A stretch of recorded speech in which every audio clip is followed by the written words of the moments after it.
মন্ত্রী থেকে মহিলা হয়ে যাওয়া, মুখ্যমন্ত্রী থেকে মহিলা হয়ে যাওয়া, আগের দিন বাঘের বাচ্চা, পরের দিন মহিলা। কে কাকে বিয়ে করবে, কি হবে, সেটা আমার পক্ষে বলা মুশকিল। আপনারা জিজ্ঞেস করে নিন। লোকসভায় আমি প্রায় 45,000 লিড পেয়েছিলাম ওখান থেকে। বিধানসভায় লিডটা একটু কম থাকে। গতবারে উনি ঘাটালে লোকসভায় দাঁড়িয়েছিলেন নিজের এলাকার বাইরে, তো পার্টি ওনাকে একবার ঘাটালে ক্যান্ডিডেট করতে পারে। নিশ্চয়ই পার্টি ভাবছে প্রত্যেকের সম্বন্ধে, সেটা পার্টির যারা নেতা আছেন, যারা চিন্তা ভাবনা, তারা ভাবেন। আমার পক্ষে তো বলা সম্ভব নেই। মুখ্যমন্ত্রীকে খুন করে কি লাভ লোকের? যে নিজের বাড়িতে সুরক্ষিত নয়, তিনি নিজে মুখ্যমন্ত্রী, নিজে পুলিশ মন্ত্রী, তার বাড়িতে লোকে ধাক্কা মেরে দেয়, মাথা ফাটিয়ে দেয়। তার জীবনের যে সংকট অন্য জায়গায় নয়, নিজের পার্টিতে, নিজের বাড়িতে তার প্রতি রিস্ক আছে। অন্য এইসব বলে হয়তো মাইলেজ পাওয়ার চেষ্টা করছেন, কারণ উনি প্রত্যেকবার এই কার্ডটা খেলেন। যখন হেরে যাওয়ার ভয় হয়, আমি মহিলা, আমাকে কিরম করছে দেখুন, আমার জীবন সংকট। পলিটিক্যালি এসব সিম্প্যাথি নেওয়ার একটা পরম্পরা আছে। মাননীয় নরেন্দ্র মোদী প্রথমবার 2 জায়গায় লড়েছিলেন, গুজরাট এবং বেনারস থেকে। তো হয় না এরকম নয়, অন্যান্য দেশে বলুন, বাংলার বাইরে বা আমাদের দেশে বহু ঘটনা এরকম আছে। বহু নেতা একাধিক কেন্দ্রে লড়েছেন। কোন পার্টিতে অসন্তোষ হয় না? পার্টিতে মানুষের আকাঙ্ক্ষা, ইচ্ছা, অ্যাম্বিশন বাড়তেই থাকে। না হলে সমস্যা হয়, যত লিস্ট বেরোবে তত সমস্যা এবং গন্ডগোল বাড়বে। গুন্ডাদের নিয়ে ঢিল মেরে আমাদের বাস ভাঙছিলেন, যে উল্টো ঢিল খেয়ে গেলেন তখনই ব্যান্ডেজ বেঁধে বসে বললেন আমি মহিলা, আমাকে মারছে। আমার মনে হয় কর্মচারীরাও বিশ্বাস করেন। গত 5 বছর ধরে সরকারি কর্মচারীদের সঙ্গে যে ব্যবহার মমতা ব্যানার্জি করেছেন, তাতে ওনাকে বিশ্বাসও করা যায় না। আর কর্মচারীদের চিন্তা ভাবনা করা উচিত কতটা তার উপর ভরসা রাখবে। গত কয়েকটি নির্বাচনে খড়গপুরে সবসময় আমরা লিড পেয়েছি, কখনো বেশি কম। লোকসভায় আমি প্রায় 45,000 লিড পেয়েছিলাম ওখান থেকে। বিধানসভায় লিডটা একটু কম থাকে, সব জায়গায় এটা হয়। সেই জন্য এখানে লিড নিয়ে প্রশ্ন নেই। প্রশ্ন হচ্ছে আমাদের টার্গেট আছে বিজেপির সঙ্গে, বিজেপির লড়াই। গতবারের রেকর্ডকে ভাঙতে হবে। আমরা ঠিক করেছি, ওখানে কর্মীরা ঠিক করেছেন, 1 লাখ ভোট আমরা খড়গপুরে পাবো। এবার প্রশ্ন হচ্ছে যে হিরণের কি হবে? মানে বিধায়ককে সরিয়ে না, আপনাকে অনেক কি বিধায়কের পরিবর্তন হয়েছে। পার্টি ভাবছে, প্রত্যেকের সম্বন্ধে পার্টি ভাবছে। তারা রাস্তা বার করবেন, কার সম্বন্ধে কাকে কোন কাজে লাগাবেন। হিরণের প্রাথমিক উদ্দেশ্যে কি বার্তা যে দেবেন? লিস্টটা বেরোলো, প্রাথমিক যে লিস্টটা কালকে বেরিয়েছে, তাতে একটা কথা বোঝা যাচ্ছে যে হিরণকে তো আর এমন ভিভিআইপি উনি নন যে অন্য কোনো কেন্দ্রে উড়িয়ে নিয়ে প্রার্থী করা হবে। তাহলে কি না, হিরণ গতবারে উনি ঘাটালে লোকসভায় দাঁড়িয়েছিলেন নিজের এলাকার বাইরে, তো পার্টি ওনাকে একবার ঘাটালে ক্যান্ডিডেট করতে পারে। নিশ্চয়ই পার্টি ভাবছে প্রত্যেকের সম্বন্ধে, সেটা পার্টির যারা নেতা আছেন, যারা চিন্তাভাবনা, তারা ভাবেন। আমার পক্ষে তো বলা সম্ভব নেই এটা। এটা বিদায়ী বিধায়ক হিরণের উদ্দেশ্যে কি বার্তা দেবেন? না না, সবার উদ্দেশ্যে একটাই বার্তা, পার্টির উপর ভরসা রাখুন। আজ আমাদের রাহুল দা কত বছর ধরে পার্টির কোনো পদে ছিলেন না, তিনিও একসময় ক্ষোভ দেখিয়েছেন। তার এত বছরের পার্টির সঙ্গে সম্পর্ক, পার্টি তাকে এত বড় সম্মান দিয়েছে, রাজ্যসভায় নিয়ে গেছে। বহু লোকের জীবনে এরকম ঘটনা ঘটেছে। তো পার্টিতে আপ ডাউন চলতেই থাকে, সবসময় সমান চলবে না, আবার সবাইকে সুযোগ দেয় পার্টি। যেন পার্টির আদর্শ নেতৃত্বের উপর ভরসা রাখা উচিত। তালিকা তৈরির পর কি হিরণের সঙ্গে ফোনে কথা হয়েছে আপনার? না, আমার সঙ্গে কোনো কথা নেই। তালিকা তখন শেষ হয়নি, তালিকা চলবে, তারপরে দেখা যাবে। সাম্প্রতিক কালের মধ্যে অন্তত বিজেপির কথা যদি বলি, তাহলে একই ব্যক্তিকে দুটি কেন্দ্রে প্রার্থী করা প্রায় বেনজির। এক্ষেত্রে শুভেন্দুবাবুকে দুটি কেন্দ্রে প্রার্থী করা হয়েছে বা উনি হতে চেয়েছিলেন, সেটাতে দল শিলমোহর দিয়েছে। পশ্চিমবাংলায় হয়নি, কিন্তু বিজেপির মাননীয় নরেন্দ্র মোদী প্রথমবার 2 জায়গায় লড়েছিলেন, গুজরাট এবং বেনারস থেকে। তো হয় না এরকম নয়, অন্যান্য দেশে বলুন, বাংলার বাইরে বা আমাদের দেশে বহু ঘটনা এরকম আছে। বহু নেতা একাধিক কেন্দ্রে লড়েছেন। আর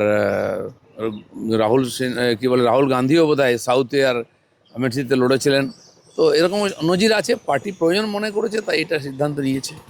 পার্টির প্রয়োজনে হয়েছে বলে আপনি মনে করেন? সেটা আমার পক্ষে বলা মুশকিল নয়, আমি নির্ণায়ক জায়গায় নাই। দাদা, খড়গপুর নিয়ে একটা প্রশ্ন আছে যে আপনি খড়গপুরে গেছেন, খড়গপুরের সঙ্গে আপনার একটা আর্থিক সম্পর্ক পার্টি সেই অনুযায়ী করতে পারে, কিন্তু গত 5 বছরে সেই এলাকার মানুষের সঙ্গে আপনার যে সম্পর্ক, কোথাও কোনো অভিযোগ আসছিল যে বিধায়ক কাজ করছেন না বা কিছু এরকম কোনো অভিযোগ? ভাই, অভিযোগ তো শোনার জন্য আমি নেই, শোনার জন্য লোক আছেন যারা দেখাশোনা করেন। তাদের কাছে কি অভিযোগ আছে, কি আছে না আছে আমি জানি না। সাধারণ মানুষের সঙ্গে আমি যোগাযোগ রেখেছিলাম, অনেক জায়গায় বলেছি। খালি এমএলএ কেন, ওখানকার এমপি যিনি আছেন এখন টিএমসি, তাকে লোকে দেখতে পায় না। আমাকে কমপ্লেন করতো, দাদা এমপি কোথায়? মানে এক্স এমপিকে নিয়ে নাও না, এমপি খুঁজছো কেন? তাহলে তো আপনার কথা এটা উঠে এলো যে তাহলে এমএলএ সম্পর্ক একই অভিযোগ উঠেছিল। তো থাকেই, প্রত্যেক নেতাদের বিরুদ্ধে কমপ্লেন থাকে কিছু না কিছু লোকের। আমার সঙ্গে যেহেতু খালি রাজনীতি নয়, রাজনীতির বাইরেও লোকের সম্পর্ক, তো সেরকম লোকে আমাদের কাছে গল্প করেন, কথা বলেন, আসেন, বলেন, সব শুনতে হয় আমাদেরকে। কি বলেন হিরণ সম্পর্কে? তার তিনি যে এলাকায় খুব একটা যেতেন না, কোনো কথা আপনাকে শুনতে হয়েছে? কি বলতে পারেন? সেটা আপনারাও জানেন। না, যেহেতু আপনাকে বলেছেন যে না, আপনি সব একটা- জিনিস বলার জন্য নয় তো সব জায়গায়। লোক কি বলবে, সব মনের কথা আমাকে বিশ্বাস করবে বলে আপনাকে কেন বলবো? প্রার্থী তালিকা নিয়ে প্রায় অসন্তোষ আপনাদের মধ্যে। গতকাল দেখা গেল যে সালতোরায় চন্দ্রনাথ বাউড়িকে নিয়েও অসন্তোষ, পার্টি অফিস আবার ভাঙচুর হলো। অনেক জায়গাতে হয়েছে। কোন পার্টিতে অসন্তোষ হয় না? পার্টিতে মানুষের আকাঙ্ক্ষা, ইচ্ছা, অ্যাম্বিশন বাড়তেই থাকে, না হলে সমস্যা হয়। যত লিস্ট বেরোবে তত সমস্যা এবং গণ্ডগোল বাড়বে। টিএমসির ঘোষণা হতে দিন। আপনারা হয়তো সিপিএমের গণ্ডগোল নেই, যেখানে কোনো সম্ভাবনা নেই সেখানে গণ্ডগোল করতে কে যাবে সময় নষ্ট করতে? যেখানে জিতার সম্ভাবনা সেখানে গণ্ডগোল বেশি।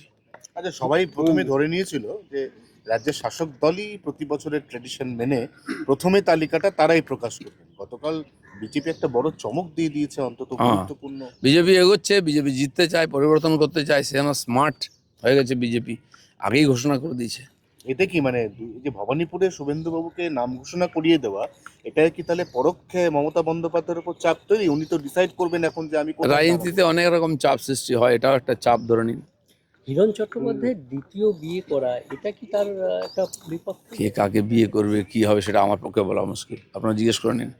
বলছি, ভোটের মুখে প্রশাসনিক রদবদল নিয়ে ক্ষুব্ধ মমতা বন্দ্যোপাধ্যায়। তিনি বলছেন একতরফা, অভূতপূর্ব বলে অভিযোগ করেছেন এবং গণেশ কুমারকে চিঠি দিয়েছেন। না, উনি যখন ওনার দায়িত্ব ছিল, অ্যাডমিনিস্ট্রেশন ওনার হাতে ছিল, উনি 6 মাস অন্তর সব পাল্টাতেন।